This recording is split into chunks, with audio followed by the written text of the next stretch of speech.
Hello guys, तो weekly current affairs वाले video में मई महीने के पहले वाले हफ्ते का हम पहला वाला पार्ट इसमें कवर करेंगे। तो चलिए बिना टाइम वेस्ट करे स्टार्ट करते हैं।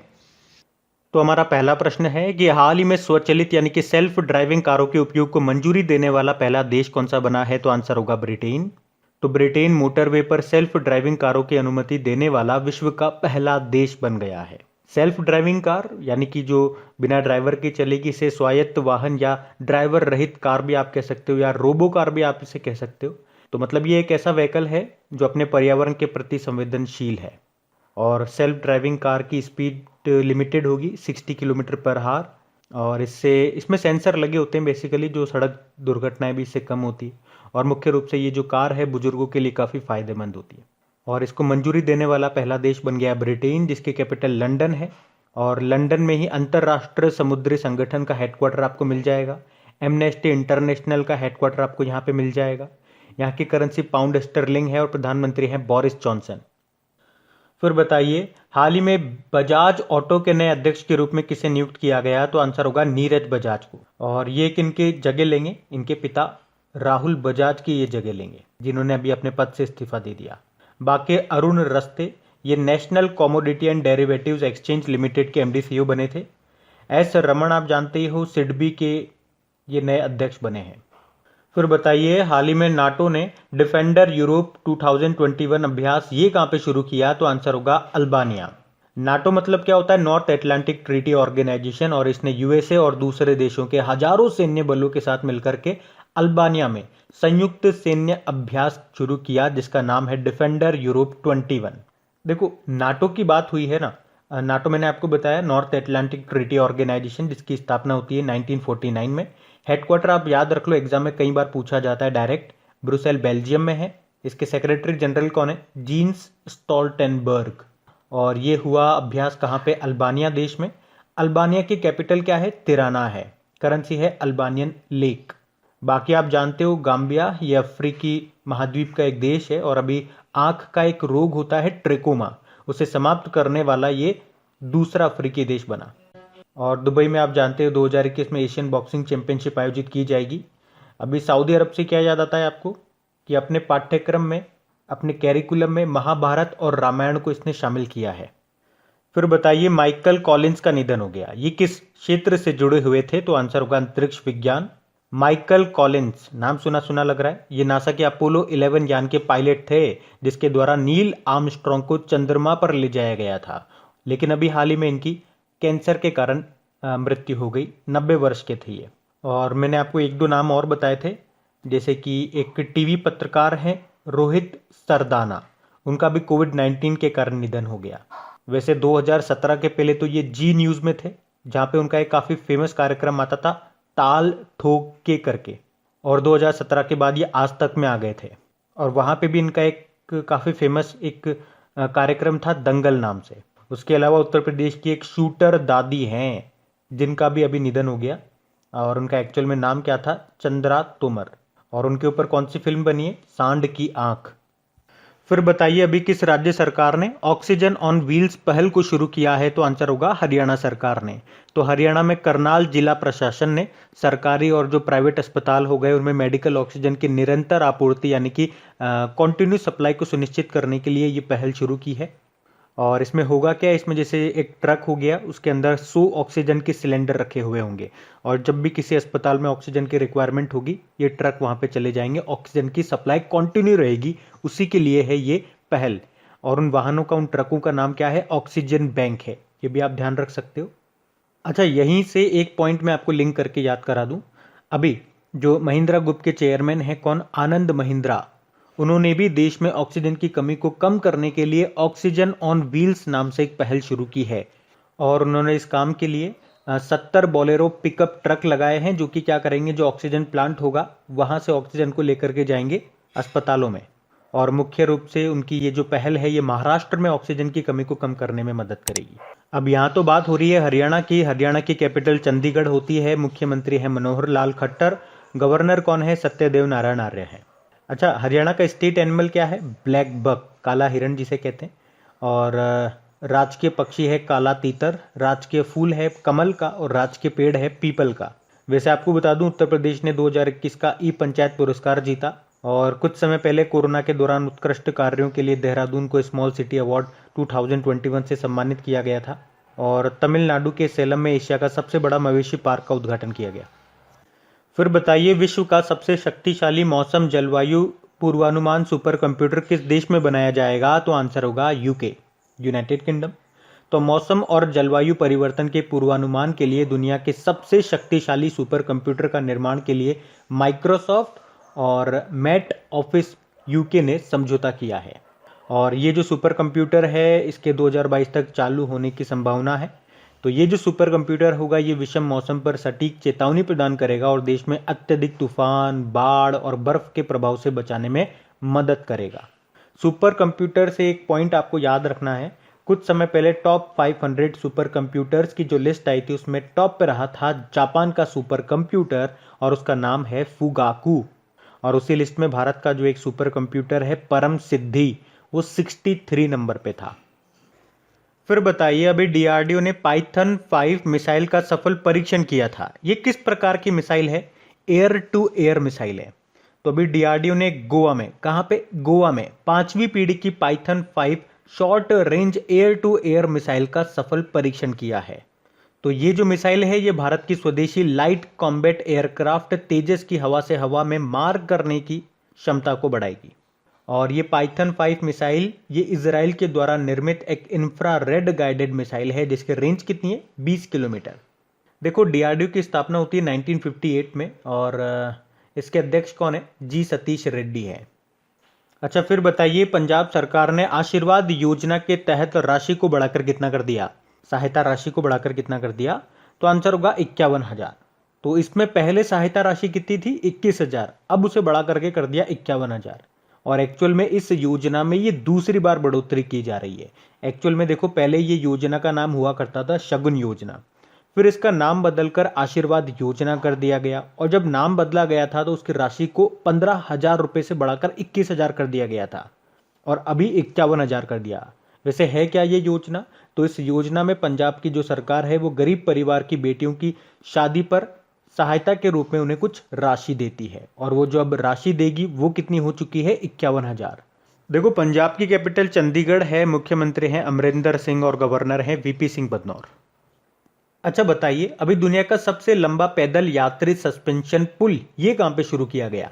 ये पुर्तगाल में और इसे 516 अरक्का भी कहा जाता है क्योंकि इसकी जो लंबाई है वो 516 मीटर है और ये अरक्का शहर में है।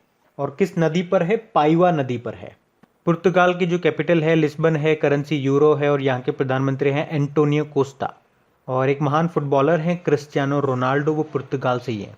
अच्छा, अभी फिर से पुर्तगाल के प्रेसिडेंट कौन बन गए? Marcelo Rebelo de Sousa. और पुर्तगाल में भारतीय राजदूत एम्बेसडर कौन बने? मनीष चौहान।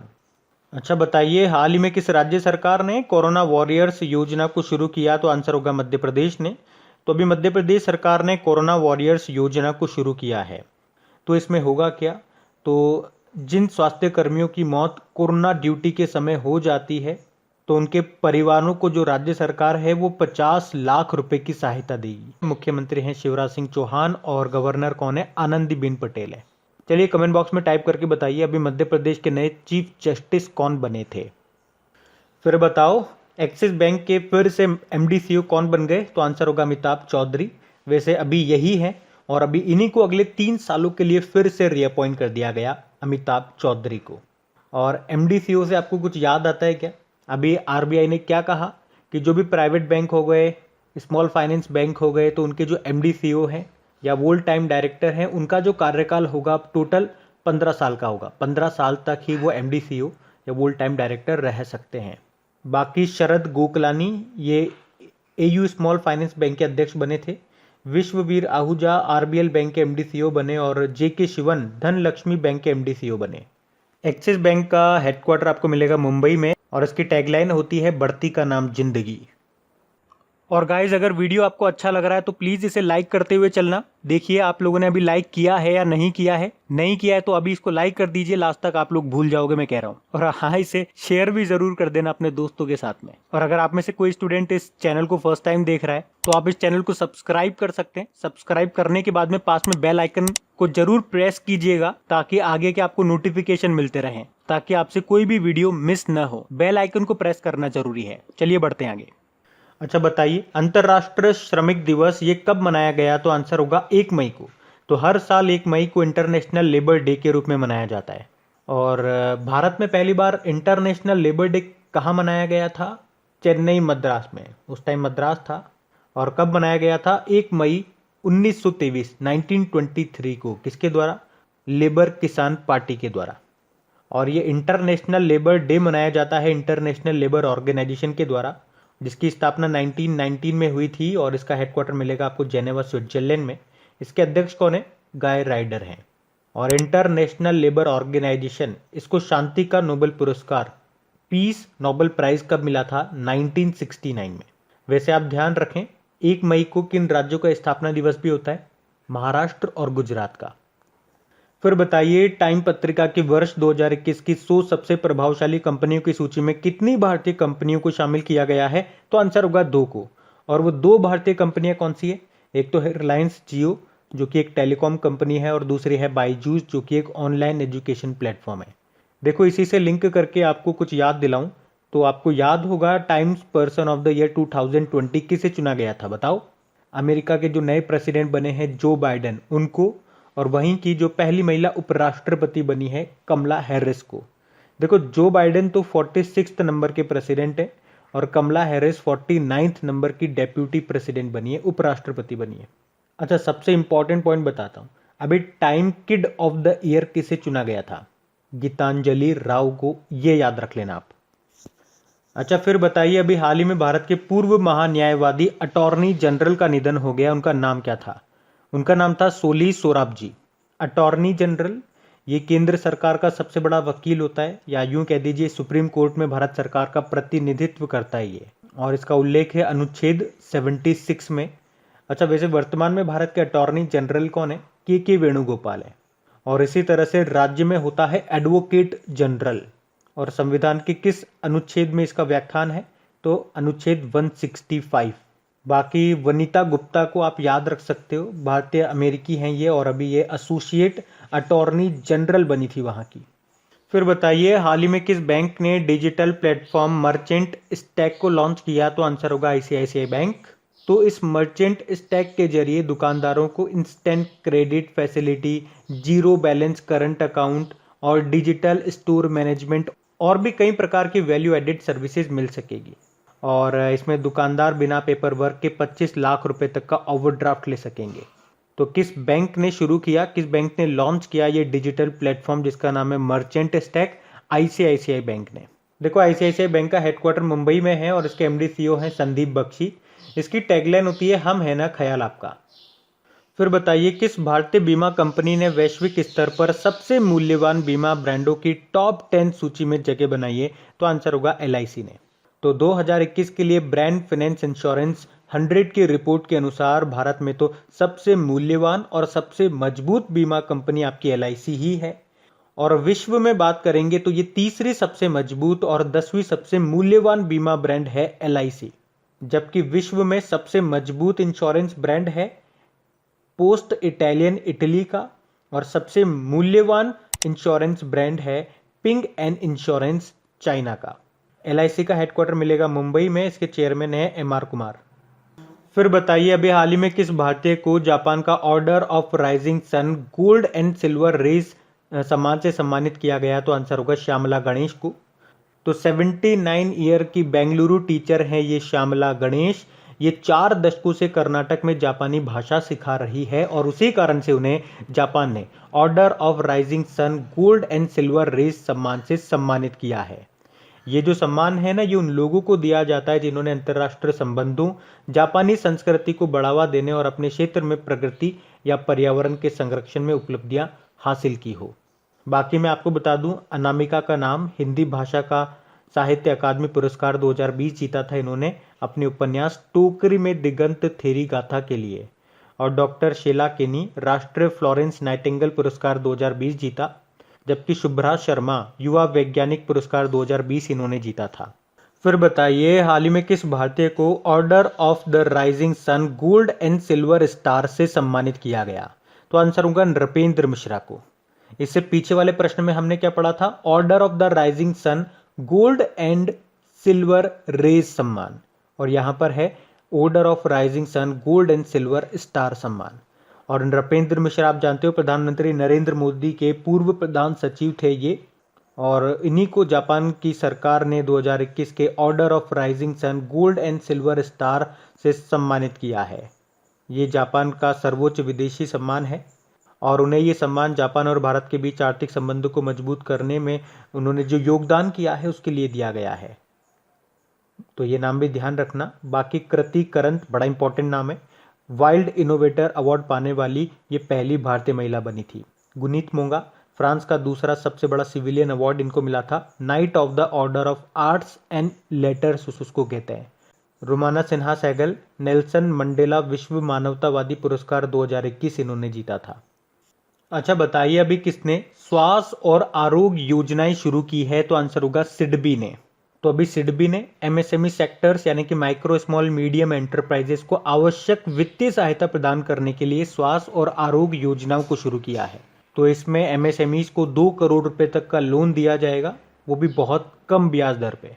देखो यहाँ पे स्वास्थ्य का मतलब हो गया SIDBI assistance to health care sector in war against second wave of कोविड-19, और आरोग्य का मतलब हो गया SIDBI assistance to MSMEs for recovery and organic growth during कोविड-19 पेंडेमिक।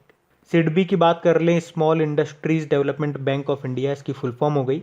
चेयरमैन नए बन गए, इसके चेयरमैन याद रखना एस रमण है।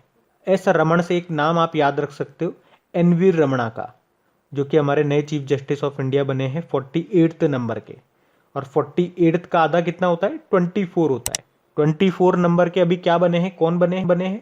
तो नए चीफ इलेक्शन कमिश्नर बने हैं 24th नंबर के, जिनका नाम क्या है? सुशील चंद्रा नाम है। इनसे पहले हुआ करते थे सुनील अरोड़ा, वो अब क्या बन गए? गोवा के गवर्नर बन गए। तो देखो इस तरह से चेन बना करके आप याद करते जाओ, चीजें बड़े आसानी से याद हो जाएगी। सिडबी का हेडक्वार्टर मिलेगा आपको लखनऊ में। अच्छा बताइए, भारतीय ओलंपिक संघ के उपाध्यक्ष का निधन हो गया, नाम बताइए उनका? जनार्दन सिंह गहलोत। अच्छा वैसे इंडियन ओलंपिक एसोसिएशन के अध्यक्ष का नाम क्या है? नरिंदर बत्रा है। और अगर मैं आपसे पूछ लूं, जो कि अक्सर एग्जाम में पूछ लिया जाता है, कि इंटरनेशनल ओलंपिक एसोसिएशन या इंटरनेशनल ओलंपिक कमेटी का हेडक्वार्टर कहां पर है? लाउजेन स्विट्जरलैंड में है, जिसके अध्यक्ष कौन है? थॉमस बक। अच्छा बताइए, अभी पोलैंड ने कब तक कोयला उत्पादन बंद करने की घोषणा की है? तो आंसर होगा 2049 तक। तो अभी पोलैंड सरकार ने 2049 तक कोयला उत्पादन को बंद करने के लिए कोयला खनन उद्योग के साथ एक समझौता किया है, और ये ऐसा कर रहा है जलवायु परिवर्तन की समस्याओं से निपटने के लिए। वैसे ये अपनी 70% ऊर्जा जरूरतों के लिए कोयले पर ही निर्भर है, फिर भी ये कहता है कि 2040 तक हम इसे घटा करके 11% कर देंगे, और 2049 तक तो कोयला उत्पादन को पूरी तरह से बंद कर देंगे। देखो पोलैंड की कैपिटल वॉर्सो है, करेंसी है पॉलिश जिलोटी, प्रेसिडेंट है एंड्रेज डूडा। अभी आप जानते हो पोलैंड के कीलस में विश्व युवा चैंपियनशिप हुई थी, उसमें भारतीय महिलाओं ने 7 गोल्ड मेडल जीते थे। फिर बताइए, किस देश ने जापान और ऑस्ट्रेलिया के साथ SCRI पहल शुरू की है? तो आंसर होगा भारत ने। तो अभी भारत ने चाइना पर अपनी आत्मनिर्भरता घटाने के लिए जापान और ऑस्ट्रेलिया के साथ SCRI पहल को शुरू किया है। SCRI मतलब सप्लाई चेन रेजिलियंस इनिशिएटिव। तो इसका मेन उद्देश्य है प्रत्यक्ष विदेशी निवेश को आकर्षित करने के लिए इंडो पैसिफिक को एक आर्थिक महाशक्ति में बदलना। फिर बताइए, अभी किस देश ने जलवायु परिवर्तन से निपटने के लिए हरित पहल की शुरुआत की है? तो आंसर होगा सऊदी अरब ने। तो अभी सऊदी अरब ने जलवायु परिवर्तन यानी कि क्लाइमेट चेंज के खतरे से निपटने के लिए सऊदी ग्रीन इनिशिएटिव और मिडल ईस्ट ग्रीन इनिशिएटिव की शुरुआत की है। और इस इनिशिएटिव, इस पहल का उद्देश्य क्या है? वनस्पति आवरण को बढ़ावा देना, कार्बन उत्सर्जन को कम करना, प्रदूषण को कम करना और समुद्री जीव को संरक्षित करना। तो इसमें पूरे सऊदी में 10 लाख पेड़ लगाए जाएंगे। और 2030 तक नवीकरणीय ऊर्जा यानी कि रिन्यूएबल एनर्जी से सऊदी अरब की 50% ऊर्जा उत्पन्न की जाएगी। सऊदी अरब की कैपिटल क्या है? रियाद है, जहां पे 2020 में G20 समिट हुआ था और इसकी करेंसी है सऊदी रियाल। और सऊदी अरब पहली बार महिलाओं को सेना में शामिल करने भी जा रहा है, ये भी याद रखना। बढ़ते हैं आगे। अच्छा बताइए अभी किसने पुर्तगाली ग्रैंड प्रिक्स फार्मूला 1 रेस को जीत लिया? तो आंसर होगा लुइस हैमिल्टन ने। ये ब्रिटेन के फार्मूला 1 ड्राइवर हैं लुइस हैमिल्टन। अभी इन्होंने ही पुर्तगाली ग्रैंड प्रिक्स फार्मूला 1 रेस को जीत लिया है। और किस कार कंपनी के ड्राइवर हैं? अगर ऐसा एग्जाम में पूछा जाएगा तो आंसर करना मर्सिडीज के। फर्स्ट पे रहे लुइस हैमिल्टन जो कि ब्रिटेन से हैं और मर्सिडीज की गाड़ी चलाते हैं। और सेकंड पे रहे मैक्स वर्स्टपन जो कि नीदरलैंड से हैं और रेड बुल की गाड़ी चलाते हैं। तीसरे पे वोल्टेरी बोटास रहे जो कि फिनलैंड से हैं और ये मर्सिडीज की ही गाड़ी चलाते हैं। ये 2021 में अभी तक टोटल 3 फार्मूला 1 रेस हुई है, ये तीसरी है। इससे पहले 2 कौन सी हुई थी? सबसे पहले हुई थी बहरीन ग्रैंड प्रिक्स जिसको लुइस हैमिल्टन ने ही जीता था। उसके बाद हुई थी एमिलिया रोमांगा ग्रैंड प्रिक्स जो कि मैक्स वर्स्टपन ने जीती थी। और तीसरी ये हुई जिसको लुइस हैमिल्टन ने जीत लिया। फिर बताइए आरबीआई के नए डेप्यूटी गवर्नर कौन बन गए? तो आंसर होगा टी रविशंकर बन गए। आपको याद होगा कुछ समय पहले आरबीआई के एक डेप्यूटी गवर्नर थे, वो रिटायर्ड हो गए थे। क्या नाम है उनका? बीपी कानूनगो। तो उन्हीं की जगह आए हैं ये टी रविशंकर। वैसे आरबीआई में याद रखना 4 होते हैं डेप्यूटी गवर्नर, चारों के नाम आप याद रख लो। ये प्रश्न तो वैसे इंपॉर्टेंट है आपके एग्जाम में, मैक्सिमम चांसेस इसके आने के। और वैसे 4 डेप्यूटी गवर्नर कौन कौन हो गए? एम राजेश्वर राव, महेश कुमार जैन और माइकल देवव्रत पात्रा। और ये नए बन गए टी रविशंकर। गवर्नर कौन होते हैं आरबीआई के? मतलब आरबीआई के वर्तमान में गवर्नर कौन है? शक्तिकांत दास हैं, 25वें नंबर के हैं वो। बताइए विश्व प्रेस स्वतंत्रता दिवस वर्ल्ड प्रेस फ्रीडम डे कब मनाया गया? तो आंसर होगा 3 मई को। तो हर साल 3 मई को ही ये वर्ल्ड प्रेस फ्रीडम डे के रूप में मनाया जाता है, जिसकी थीम रही information as a public good. अच्छा, वर्ल्ड प्रेस फ्रीडम इंडेक्स जो आया था उसमें भारत की रैंक क्या थी? 142 थी। इसमें टॉप पे कौन सा देश था? ये भी याद होना चाहिए, नॉर्वे था। फिर बताइए विश्व टूना दिवस कब मनाया गया? तो आंसर होगा 2 मई को। ये हर साल 2 मई को ही मनाया जाता है और ये दिन संयुक्त राष्ट्र के द्वारा ट्यूना मछली के महत्व के बारे में जागरूकता बढ़ाने के लिए मनाया जाता है। पहली बार इसे 2017 में मनाया गया था। अच्छा, इसके अलावा सुनो, हम हर साल मई के पहले रविवार को वर्ल्ड लाफ्टर डे भी मनाते हैं और इस बार ये मई का पहला रविवार आता है आपका 2 मई को। तो याद रखना 2 मई को हम 2 डे मना रहे हैं। 2 मई को 2 डे, एक तो विश्व ट्यूना दिवस हो गया और वर्ल्ड लाफ्टर डे हो गया। फिर आपको बताना है अभी किसने पोर्शे टेनिस ग्रैंड प्रिक्स 2021 का खिताब जीता? एशले बार्टी ने। तो ऑस्ट्रेलिया की टेनिस प्लेयर हैं ये एशले बार्टी और अभी इन्होंने ही स्टुटगर्ट जर्मनी में आयोजित पोर्शे टेनिस ग्रैंड प्री 2021 का सिंगल टाइटल जीत लिया और इस प्रकार से वे इस टूर्नामेंट का सिंगल टाइटल जीतने वाली पहली ऑस्ट्रेलियाई खिलाड़ी भी बन गई हैं। इतना ही नहीं, उन्होंने सिंगल टाइटल जीतने के तुरंत बाद डबल टाइटल भी जीता। एशले बार्टी नाम है इनका, ऑस्ट्रेलिया से हैं, याद रखना, टेनिस प्लेयर है। क्योंकि कई बार क्या होता है खिलाड़ी का नाम देकर के आपसे 2 प्रश्न स्टैटिक में पूछ लिए जाते हैं। खिलाड़ी का नाम दे दिया, जैसे एशले बार्टी, बताओ इनका संबंध किस खेल से है? तो टेनिस से है। बताओ ये किस देश की है, नेशनलिटी क्या है? तो ऑस्ट्रेलिया से है। उसी तरह से सेरेना विलियम ये यूएसए से हैं और नाओमी ओसाका ये जापान से है। नाओमी ओसाका से तो आप एक और पॉइंट याद रखो जो आपके एग्जाम में पूछा जाएगा। इस साल का जो ऑस्ट्रेलियन ओपन हुआ था ना, उसमें वुमेन सिंगल का टाइटल जीता था इन्होंने। और मेन सिंगल का किसने जीता था? नोवाक जोकोविच ने। सर्बिया के हैं ये टेनिस प्लेयर नोवाक जोकोविच। ये प्रश्न कई बार एग्जाम में आया है, खासतौर पे बैंक के एग्जाम में। नोवाक जोकोविच, इनका संबंध किस खेल से है या इनकी नेशनलिटी क्या है? अच्छा बताइए अभी किस कंपनी ने दुनिया का सबसे बड़ा हवाई जहाज बनाया है जिसका नाम है रॉक? तो आंसर होगा स्ट्रेटो लॉन्च। स्ट्रेटो लॉन्च ये अमेरिकी एरोस्पेस कंपनी ही है जिसने अब तक का सबसे बड़ा हवाई जहाज बनाया है और इस विमान का जो नाम है वो अरब और फारसी पौराणिक कथाओं के विशाल पक्षी के नाम पर रखा गया है। अभी इस विमान ने परीक्षण के दौरान 14,000 फीट की ऊंचाई पर उड़ान भरी है और परीक्षण यानी कि टेस्टिंग के दौरान इसने 199 मील प्रति घंटे की गति से यात्रा की है। इसका इंजन तो बोइंग ने बनाया है। अच्छा फिर बताइए भारत में सड़क और राजमार्ग क्षेत्र में एफडीआई की अनुमति की सीमा क्या है? तो आंसर होगा 100%। तो भारत में स्वचालित मार्ग के तहत सड़कों और राजमार्ग क्षेत्रों के लिए 100% एफडीआई की अनुमति दी गई है। एफडीआई यानी कि फॉरेन डायरेक्ट इन्वेस्टमेंट। तो अभी हाल ही में केंद्रीय सड़क परिवहन व राजमार्ग मंत्रालय ने अगले 2 सालों में 15 लाख करोड़ रुपए। कितने? 15 लाख करोड़ रुपए के सड़क निर्माण का लक्ष्य रखा है। और मंत्रालय का लक्ष्य है मौजूदा वर्ष में राजमार्ग निर्माण के 40 किलोमीटर प्रतिदिन के लक्ष्य को प्राप्त करना। और इसी तरह से आपको बता दूं कि वित्त वर्ष फाइनेंशियल ईयर 2021 में भारत में हर दिन एवरेज 37 किलोमीटर सड़क निर्माण किया गया था, जो कि अपने आप में एक रिकॉर्ड है। हमारे परिवहन व राजमार्ग मंत्री हैं नितिन गडकरी, जो एमएसएमई मंत्री भी हैं, जिनका निर्वाचन क्षेत्र है, कॉन्स्टिट्यूएंसी है नागपुर। अच्छा बताओ, अभी वॉरशो मम्मी प्रोजेक्ट में पहली बार किस प्रकार की मम्मी की खोज की गई? तो आंसर होगा प्रेग्नेंट मम्मी। तो शोधकर्ताओं ने, रिसर्चर्स ने वॉरशो मम्मी प्रोजेक्ट में दुनिया की पहली ज्ञात गर्भवती मम्मी की खोज की है। ये मम्मी मिस्र में पाई गई और ये पहली सदी की है। एक्चुअली अभी तक लोग समझते आ रहे थे कि ये जो मम्मी है एक पुरुष की है, क्योंकि इस मम्मी को एक पुरुष पुजारी के ताबूत के अंदर रखा गया था। तो 1826 में पोलैंड में वॉरशो विश्वविद्यालय को ये मम्मी दान में दी गई थी। और हाँ गाइज, मुझे पता है आप लोग कहोगे कि पुराना बैकलॉग हमारा बाकी है, कुछ वीडियोस पुराने मंथ के और कुछ फरवरी के ही बाकी है। तो मैं पूरी कोशिश कर रहा हूँ, लेकिन टाइम की कमी के कारण मैं अपलोड नहीं कर पा रहा था। लेकिन मैं आपसे प्रॉमिस करता हूँ इस मंथ के अंदर अंदर सारे आपके जितने भी बैकलॉग होगा और साथ के साथ इस वाले मंथ के भी आपके क्लियर हो जाएंगे, चाहे वीकली वाले हों चाहे मंथली वाले हों, पक्के से आपके क्लियर हो जाएंगे। और हाँ गाइज, अगर सेशन अच्छा लगा है तो इसे लाइक ज़रूर करना है और अपने दोस्तों के साथ में प्लीज़ इसको शेयर ज़रूर करना है, क्योंकि आप लोग सपोर्ट दिखाओगे, साथ दोगे, तभी तो मुझ में एक कॉन्फिडेंस आएगा कि हाँ आप लोग मेरे साथ खड़े हुए हो। तो चाहे कैसे भी हो, जो मैंने आप लोगों को बोला है वो करके देना है। तो इसको शेयर ज़रूर करना। जल्दी मिलते हैं अगले वीडियो में।